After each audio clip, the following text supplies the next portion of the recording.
Well. My cousin's favorite huntsman.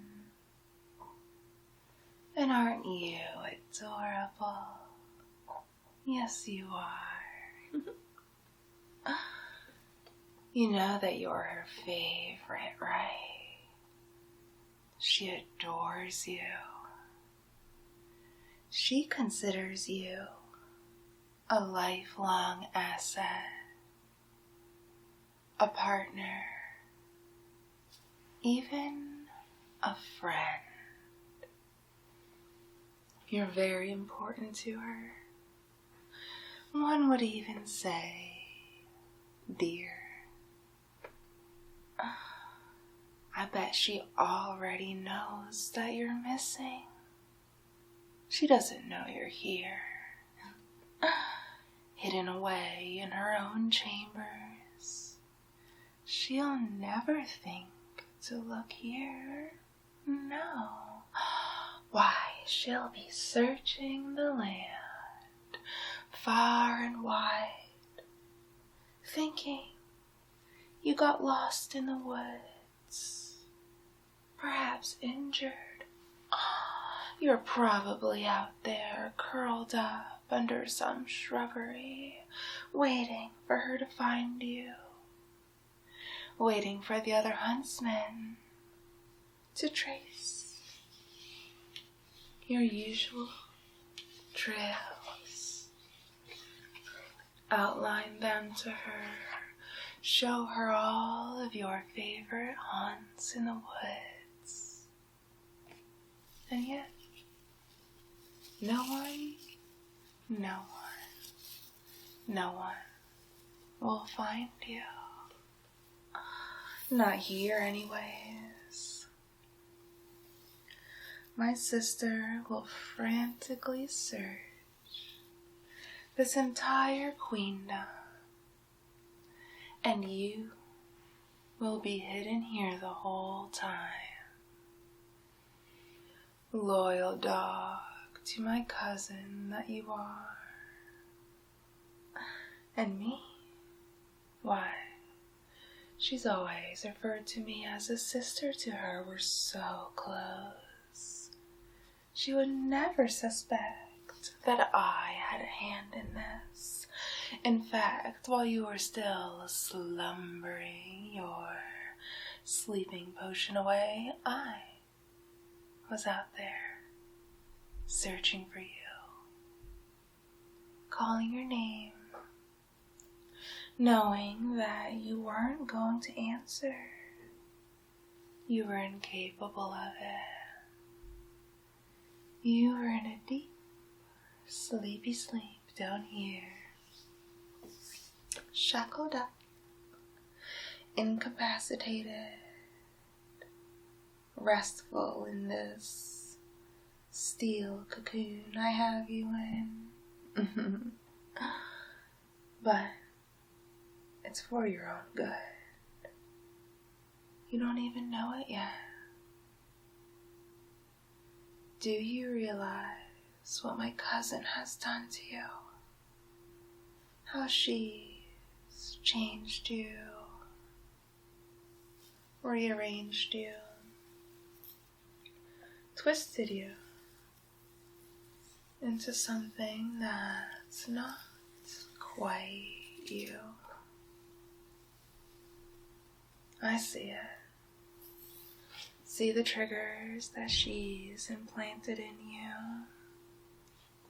How she hypnotized you into being more tool than person. This is a rescue mission more than a kidnapping. Though if I get caught, I will be the one painted as a villain. But it's worth the risk. You're too valuable to lose to her ministrations. Now, I'm not saying I will undo what she's done to you. I can see you've been very deeply brainwashed. perhaps permanently. Perhaps the scars she's gouged into your brain will remain forever. But I suspect they can be altered. But then that does depend on your mindset. Do you view me as your captor? One who knocked you over the head and stole you away in the dead of the night? Or am I your savior? Despite what you've heard about me, my reputation as a dark lady, a mysterious woman living on the edges of the kingdom. I know what you've heard, what you may have come to believe, but I assure you, I'm here to help, to change what's happened to you, if only you agree to allow me to change you. I do understand that this process may take days, weeks, a fortnight. Time to gain your trust, to bring you around to my way of thinking. You've been so deeply hooked by my sister, her talents deep in your head, that you're going to have to want an unbrainwashing, a demesmerization.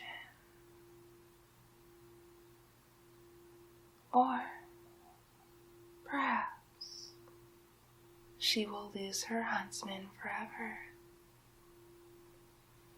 If you cannot be changed as a tool, perhaps I should dispose of you.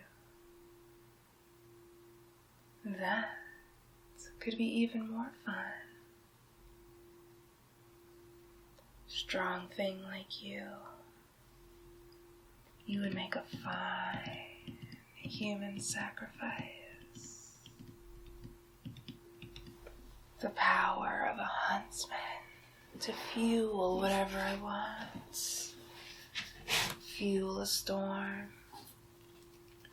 Fuel crops. Or even the livestock I keep out in these woods.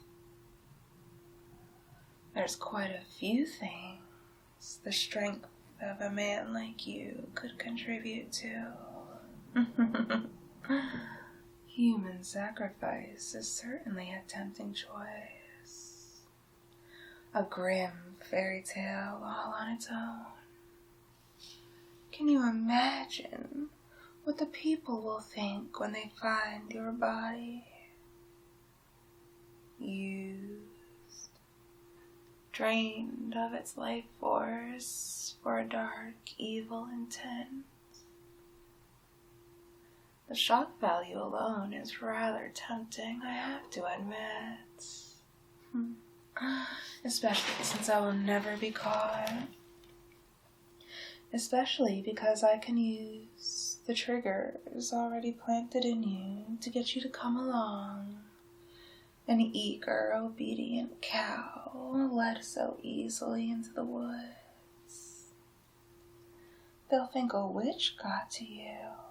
A terrible sorceress. You know how there's rumors of something dark residing in the woods. Of course, a ghoul like that could perhaps steal away the huntsman and sacrifice him. A sacrifice, a sacrifice, a sacrifice. Oh, it would be lovely. It would warm my heart to see you meet such a grim end. It would break my dear cousin's heart. Get her back for all of my grievances against her.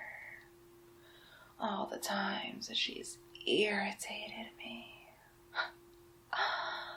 Oh, she will be distraught to see her huntsman gone, destroyed without you. Not to mention, such a powerful tool will be gone. I know she's brought you on as her snitch. Now she gets you to report back to her about what you've seen around here, which is a liability against me. I don't need you informing on me, telling her what you think you've seen, what you think you've heard. Rituals you imagine you've seen me doing, partaking in. We don't need that. Perhaps you are more valuable to me dead than you are to her alive. It seems harmful to keep you around. You could just shrug off those chains. Promise me you'll keep quiet and leave with gratitude in your heart that I saved you. But what's to keep you to your word? I know you're loyal to my cousin, and men like you stand by their loyalties. It's disgusting. No, I'm afraid you can't be allowed to remain. So I guess your choices are either be sacrificed like a goat at the altar, or allow yourself to be rearranged into something newer, better, a different tool programmed to operate on the inverse, no longer reporting to my cousin, but reporting to me, something just as useful to me as livestock, as crops, as my ritualistic trinkets, as my shack out in the woods, my isolation, my privacy from men like you who wish to expose my day-to-day goings to the Queen. What's your choice, Huntsman? Do you choose death? Or will you turn your back on your Queen? I'll leave you here alone tonight. You'll have a night of solitude to think upon it. But when the sun rises, I'll be back. And you will either perish or forsake your Queen. Choose wisely, my huntsman.